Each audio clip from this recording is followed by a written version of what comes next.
Welcome back to Bravo Breaking News with Kim and Lisa. On this week's Real Houses of Beverly Hills, Queen Dorit is coming out on top once again, but not before both Sutton and Camille tried to tear her down at Kyle's party. Yes, Sutton fires off some really low blows. Camille attempts to enter the chat, and she ends up being called to see you next Tuesday, not once, not twice, but 3 times. That must be a record. I have to admit, I loved every second of it. Dorit is not holding back.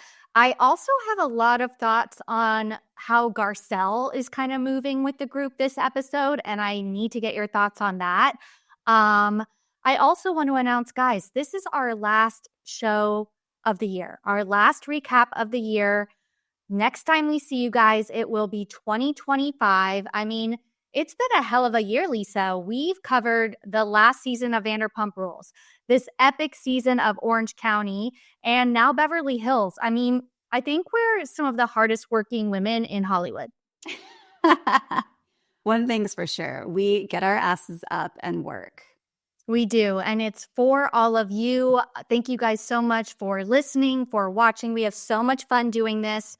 And we're going to continue recapping Beverly Hills in the new year. I think they're taking a hiatus over Christmas and New Year's, and we'll be back on January 7th. So we'll be back along with the ladies of Beverly Hills to cover the rest of the season. Make sure you guys are subscribed so you don't miss any more recaps or Bravo breaking news. And let's dive in. All right, sounds good. So we start off at Jennifer Tilly's house, or should I say her playhouse, because we learn that she has 2 houses in Bel Air, okay, next to each other. And she lives in one. And then the other one, which they're filming in, is basically just her like party house, fun house. I mean, how many people can say that they have neighboring properties in Bel Air that, they just get to have fun with? Then she has a house in Malibu, but she doesn't go there a lot because there's a ghost. She has a place in Vegas because she is a poker player. And I mean, who knows where else? Like, this woman is giving rich, and I'm kind of loving it. We see her iconic Chucky character, Tiffany. Tiffany gets poured a glass of wine because the ladies are coming over. She's wearing her custom Jean Paul Gaultier dress and leather jacket. I mean, what is this life? Apparently, Tiffany's an alcoholic too. So shame on Tilly for giving her that glass of wine.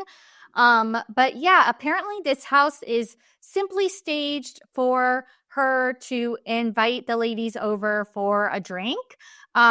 She lives next door, and it's a little bit concerning that she's like, yeah, my boyfriend and I live next door, and I don't want anybody to see that house because I don't want people to see our stacks of newspaper and our old pill bottles like lying around. So was that in the after show or in the actual episode? Because I did that after show. That must have been in the after show because I didn't hear that. So wait, is she a hoarder? It's giving hoarder for sure. It was a bit concerning. You got to watch the after show.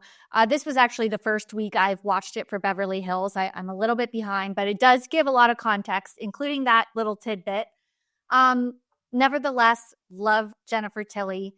But the conversation quickly shifts to what else? Of course, Sutton and Dorit. And while Kyle and Dorit kind of made up an Oceanside, Sutton and Dorit now have this new feud. And I gotta say, what the hell are they even fighting about? I don't even know. They're fighting over Sutton bringing up Erica whispering at the table. And then all of a sudden, Dorit thought it was about her reposting Teddy again. I'm sorry. I'm not following. Are you?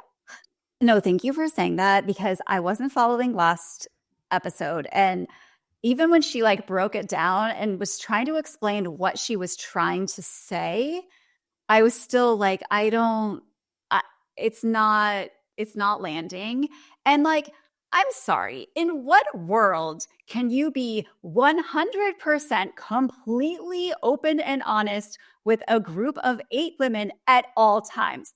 It's not possible. We all have inner thoughts that sometimes need to stay inner thoughts. She is expecting everyone to just blurt out every single thought at all times. That's not going to work, Sutton. And I mean, that kind of is what Dorit is doing this season, though, which I applaud. But no, it's not realistic for everybody. No, definitely not. But then when Dorit said it in the Sprinter, and she's like, okay, well, then I have a problem with you because this. And Sutton was like, oh, how dare you? No, I'm like, and it's just, it doesn't work. And it's like, okay, who should be fighting right now is Sutton and Erica for Sutton calling out Erica. And then also maybe Erica and Dorit, because Erica was whispering about Dorit behind her back to Kyle. So those are the three that should be fighting with each other. But somehow it's now Sutton versus Dorit. If I'm Erica, I'm like, great, go at it. Leave me out of it, even though she was kind of the intended target, but it's so strange. I don't know. I think Kyle's glad to kind of be in a better place with Dorit, but now it's like, all right, Sutton, here you go. Yeah, I don't know. And Erica and Dorit, besties, like nothing, no sweat off their back, because Erica's over at Dorit's and they're also talking about it. And not one time does Dorit mention, hey, you were talking behind my back at that dinner. Like, reckon. Yeah, no, it completely, I don't know if it just like went over her head or what, but I need to hold space for a moment in this scene where Erica goes to Dorit's house. Jagger answers the door. He's so cute. But Dorit says, I made us some water. Okay. That it doesn't get more Beverly Hills, like, these glamorous women than I made us some water. I mean, but it was beautiful in a pitcher with lemons and limes. Like, I would consider that a great thing to arrive at somebody's house and be served. I get it. It's water. Dorit did not make the water, but she did make the citrus flavoring that goes in the water. Yeah. No, I'm not denying that she put effort into the water. Obviously, she had to like chop everything up and like put it in. So I guess she made the water, but it's just such a funny phrase. And like, usually when you come home, it's like, oh, I've made some, or come over to someone's house, like, oh, I've made some snacks. But it's like, here's some citrus water. It's giving like, oh, I'm so hungry. Can you add an extra lemon to my water? It's giving Almond Mom, like Yolanda Hadid. Yes. But I loved it. I'm a water snob and a water connoisseur. So I would love to taste Dorit's water. I'm sure it's excellent. It looked, I'm just salivating at the thought of it. Yeah. All right. So she shares she hasn't spoken to PK in about 2 weeks, which we learned a couple episodes ago. They were talking 5 times a day. So this is probably a big, big change for her. And I don't know. Yeah, I think she is probably not adjusting that well. She just seems on edge all the time and seems like she's really trying to hold things together. But I don't know. You can tell that she is internally kind of a mess. And she talks about how, she's happy her and Kyle are in a better place, but like the Sutton sorority sisterhood feels hypocritical because Sutton was the one who raised her voice first in the Sprinter and then yelled at Dorit for raising her voice back. And I don't know. This whole thing, like we said, it just doesn't even make sense. I agree. I feel like Sutton tends to insert herself or make the situations about her that are not about her. And we see some examples of this later in the episode. Yeah, I don't know. So speaking of Sutton, we get this scene with her and Garcelle where Garcelle is moving into her beach house and she makes Sutton and Avi help her move. Now, even like a regular person at our age, I would not ask you to come help me move, Lisa. Like that would be torture. Thank you. So the fact that they are pretending that this is okay, that this is even real, that Sutton is actually helping her move. I mean, I think they loaded maybe 4 things into that U-Haul. I didn't notice that. It was just for a scene. I get it. Okay. And it was cute. We saw the three of them driving in the U-Haul an hour and a half down to Garcelle's beach house. But I don't An hour know. and a half, like little sardines, 3 across the front. I mean, I will give Sutton credit because I don't think I would drive a U-Haul like that. Like those things are big. I don't know. I probably wouldn't be comfortable doing it. But yeah, they loaded like a surfboard and a couple like baskets and then they were on their way. Yeah, and it seems That like could have been the back of Sutton's like expedition or whatever. I know, like the U-Haul was not necessary. There was already furniture in Garcelle's house. So I don't know. It was for the scene so we could see Dorit's, or why do I keep saying Dorit? Garcelle's beach house, which is beautiful. Honestly, the renovations look amazing. She's super proud of it, as she should be. And while Avi's kind of lounging, drinking his like grapefruit vodka that I think Sutton, made for everybody, Garcelle and Sutton take to the balcony to, of course, bring up the issues with the women. And I don't know. I have some thoughts about this. Yeah. So she basically reveals that being Garcelle. Garcelle reveals to Sutton that Kyle said that PK texts her. Okay. I need to just pause there because is it a prerequisite when you're auditioning for a Housewives show that you have to mispronounce texts? Like, it's so strange. On so many franchises, we get Texas, texties. Like, we've heard on Dallas, we've heard on Jersey, we've heard on Potomac, we've heard on Atlanta. It's so funny. But now Garcelle is straight up saying Texas. Like Texas. Like Texas. Texas ain't no hold'em. This ain't Texas. It is Texas, her. Yeah. Texas. It is the state of Texas that Garcelle is saying. And I think that she mentions that at Kyle's party, actually, but she also drops some other bombs at the beach house. Like, I don't know, there's another shoe that's going to drop on Dorit regarding PK. And then she doubles down. Up. You're right. Yeah. And then she doubles down on the robbery thing, which I can't. I need to hear your thoughts about this because I have some strong opinions about this.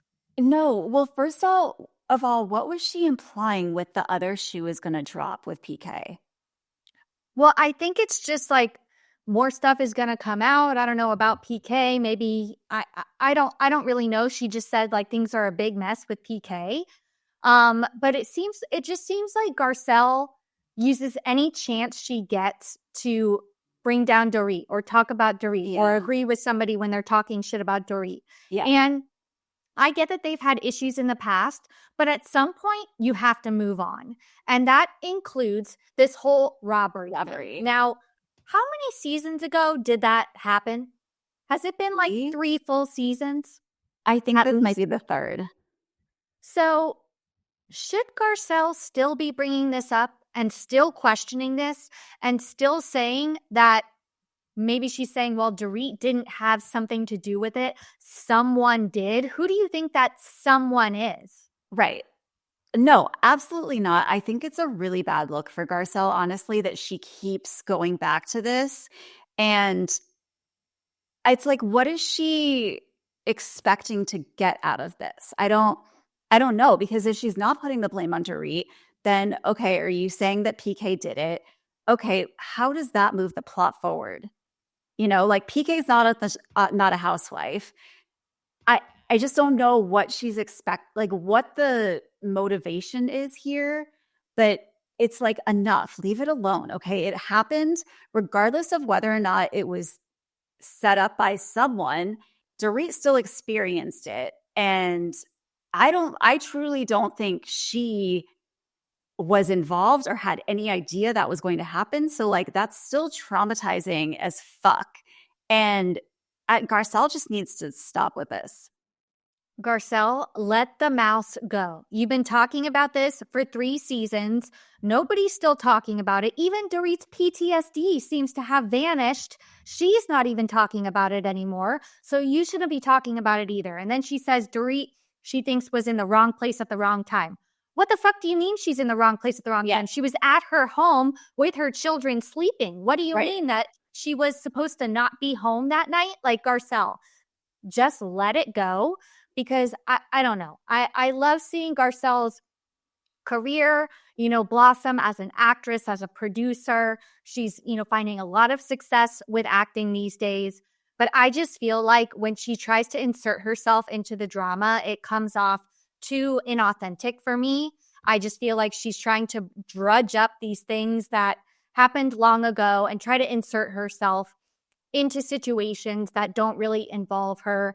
Again, with the PK Texas Kyle, like, number one, that really has nothing to do with her. She brings it up at the Denim and Diamonds party, which we'll get to while she's getting a tattoo of 1111 to Sutton. But Sutton is like, well, Dorit already knows this. So Garcelle's like, well, I wouldn't be okay with that. And we know that this is going to be something that she's going to latch onto and kind of carry it with her throughout the season and try to create more issues between Kyle and Dorit over it, when it appears that they both know about it and it's not an issue. So at this moment in time, like, Kyle and Dorit have come to some sort of, ceasefire. So why are you then going to bring that up? I don't know. And I did see Kyle on Watch What Happens Live, and she said, she clarified the comment that she made to Garcelle on the boat, where she said, PK reached out to me. Okay. And Kyle says, I was saying that when Mauricio and I made the statement that we are separating, PK reached out to me, which makes sense. And maybe she was saying that's why I reached out to him when their statement came out. So I feel like, I don't know, she might be taking this and running with it in a way that is not really, I guess, actually what happened. I mean, Kyle did say that PK and her like send each other memes and stuff like that, but it doesn't sound like they're text buddies on a regular basis. Yeah, I don't know. It's a little weird, but I can just tell what Garcelle is going to do with this information, and that she's going to make it like her whole storyline and her motivation to like use this to build a, bigger wedge in between Kyle and Dorit. And I just feel like this is between Kyle and Dorit. Let's not get involved with it. Let them hash it out. They have a lot to say to each other. Don't get in the middle of it, Garcelle, please. Just don't.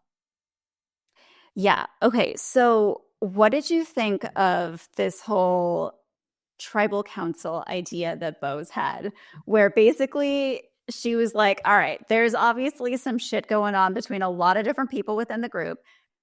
I can't even keep up. So let's call a tribal council, get everyone to sit down, and we'll just hash it all out. Thoughts? I loved it. I thought Bose was right on the money. I mean, we need to, obviously, this is coming off of a cash trip. We're now at an event. We need to bring everybody together. And I think it was not only for like our benefit, but Bose's benefit too, because if we're confused, I bet Bose is confused too. She's like, I don't know what the hell is going on. She, in the confessional, she's like, like, we can't seem to like be in the same room together. And she's like, well, not we, them. Like, I'm there like as an observer.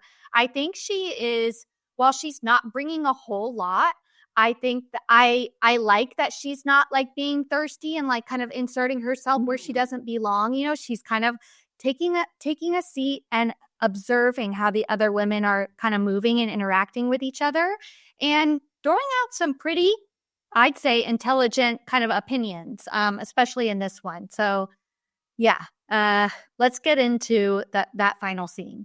Oh my God.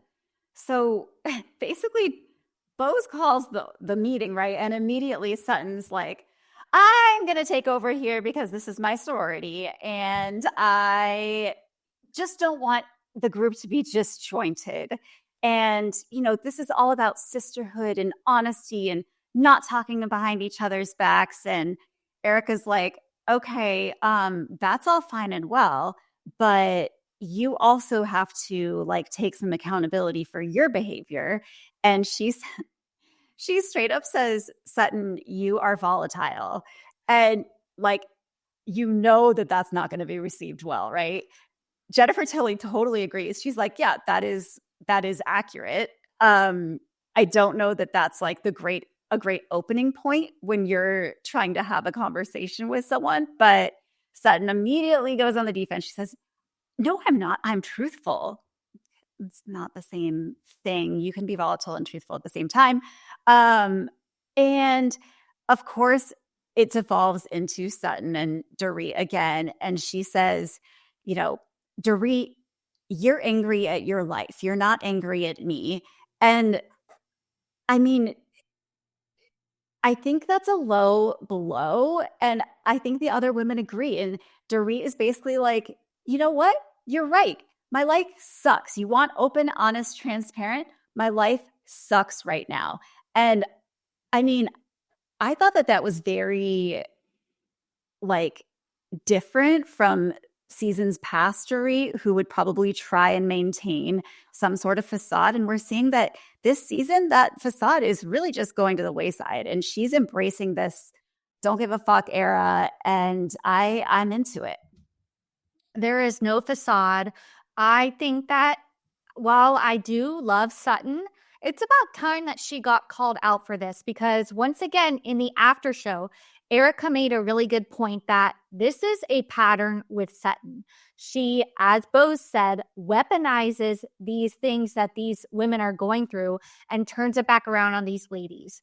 Example, the weed dinner last season at Kyle's, where Sutton totally just went after Kyle about, what is Mauricio really doing? What is that? Right. What is that necklace about? Like, why did he get you that? All like so many questions, basically kind of forcing Kyle to talk about things that she wasn't ready to talk about. Right. And then the prior season with Erica and everything that was going on in the news with Tom, like being like, I don't really want to be around Erica when, this is all going on and stuff. It's like, dude, you are saying that this is a sisterhood and we should be open and honest and transparent and like have each other's backs and stuff like this. But you are not exhibiting this behavior. This is not pizza party behavior, as, Erica and her therapist said. Like, this is behavior that makes people not want to open up to you and not be your friend and not, rely on you and come to you to talk to you when they're going through, because it's like you're going to whip it around and use it against them at any chance you get. And it's becoming a pattern, and I'm not liking it. I'm not liking how Sutton is reacting to this. No, me neither. And it's hard because I think she does have some really good moments, and I think she does have some really good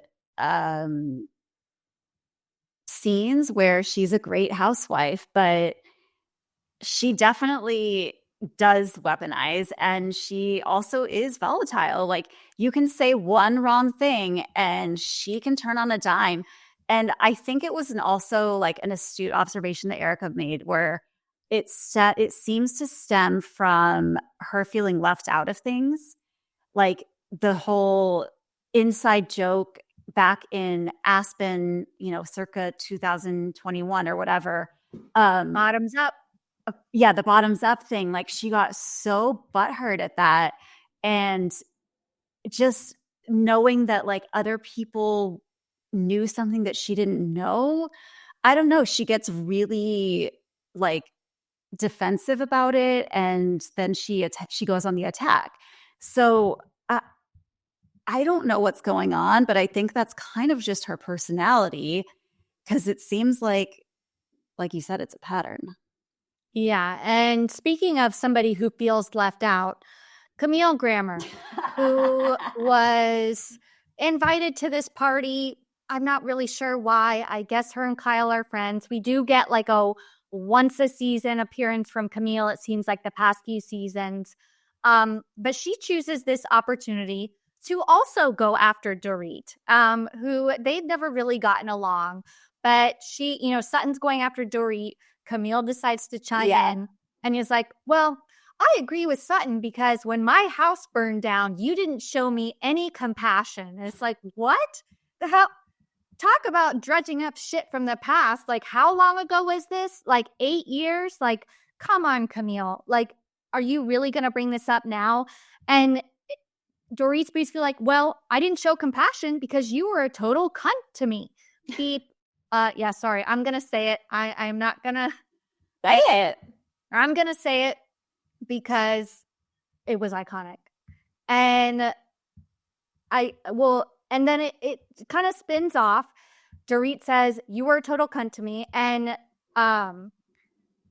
Camille is like, you called me a fucking cunt. And then Dorit comes back and is like, I didn't call you a fucking cunt. I called you a stupid cunt. And then that was just this like circle of cunt that just kept going and going and going. And then they did the flashback of Dorit sitting at the table. Camille, you're a stupid cunt. And being like, okay, Dorit, like, calm down. It was amazing. I loved it. I know a lot of people are offended by that word, but I just felt it was appropriate at this moment in time. Camille brought it up, actually, Dorit brought it up. Camille said, you said this. Dorit's going to say, no, actually, I said this. And once again, in the after show, Erica's standing up for Dorit. Like, Kyle's like, well, maybe that wasn't quite appropriate. And Erica's like, come on, it's one of Dorit's iconic moments. Why can't she bring it back up? And I don't know. I just thought it was great. What did you think?